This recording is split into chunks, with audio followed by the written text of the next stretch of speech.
Corona virus के फैलने को लेकर अमेरिका, ब्रिटेन, फ्रांस और जर्मनी के निशाने पर चीन आ चुका है। सभी देश जहां चीन से वायरस फैलने को लेकर सवाल कर रहे हैं, तो वहीं कोरोना महामारी से हुई आर्थिक तबाही के मुआवजे की मांग भी उठ रही है। कोरोना पर चारों तरफ से घिरे चीन ने जुबानी जंग को तेज करते हुए अमेरिका पर निशाना साधा है।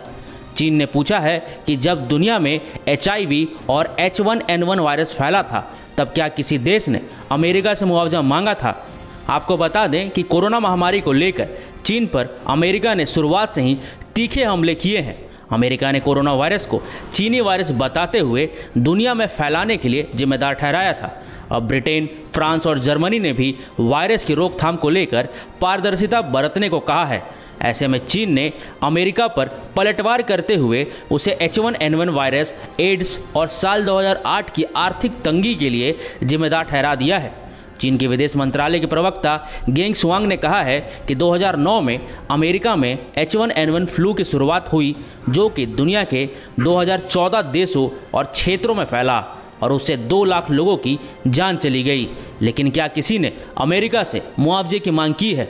जानकारी के अनुसार हाल ही में जर्मनी के सबसे बड़े अखबार बिल्ड ने चीन से 12 लाख करोड़ रुपए के मुआवजे की मांग की है।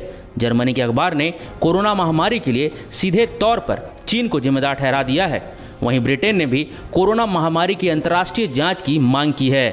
ऐसे में चीन ने एक दूसरी घातक बीमारी एड्स का हवाला देते हुए अमेरिका और दूसरे देशों पर निशाना साध दिया है। चीन के विदेश मंत्रालय के प्रवक्ता ने कहा है कि 1980 के दशक में पहली बार अमेरिका में एड्स सामने आया और फिर यह फैलता चला गया, जिससे पूरी दुनिया में चिंता बढ़ गई है। लेकिन किसी ने अमेरिका को जवाबदेह नहीं ठहराया है। आपको बता दें कि चीन लगातार ही उस पर लगे आरोपों का खंडन करता रहा है, जबकि अमेरिका ने चीन को सीधी सीधी धमकी दी है कि अगर कोरोना वायरस के लिए वो जिम्मेदार निकला तो गंभीर नतीजे भुगतने पड़ेंगे।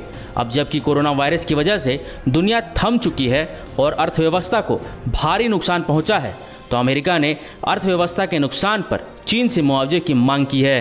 अमेरिका और दूसरे देशों का जवाब देते हुए चीन ने भी सवाल किया है कि जब अमेरिका में लीमैन ब्रदर्स के गिरने से 2008 की आर्थिक मंदी आई, तो किसी ने अमेरिका को परिणाम भुगतने की धमकी क्यों नहीं दी? राष्ट्रपति ट्रंप ने भी अमेरिका की जनता को यहां तक चिताया है कि अगर राष्ट्रपति चुनाव में उनके संभावित उम्मीदवार जो बिडेन अमेरिका के राष्ट्रपति बन गए, तो चीन का अमेरिका पर एक छत्र राज होगा। साफ है कि अब चीन को लेकर अंतर्राष्ट्रीय मोर्चे के साथ घरेलू मोर्चे पर भी ट्रंप हमलावर हो चुके हैं। आपको हमारी रिपोर्ट कैसे लगी, कमेंट बॉक्स में ज़रूर बताएं। लाइक और शेयर करना ना भूलें। इंडिया न्यूज़ वायरल की रिपोर्ट।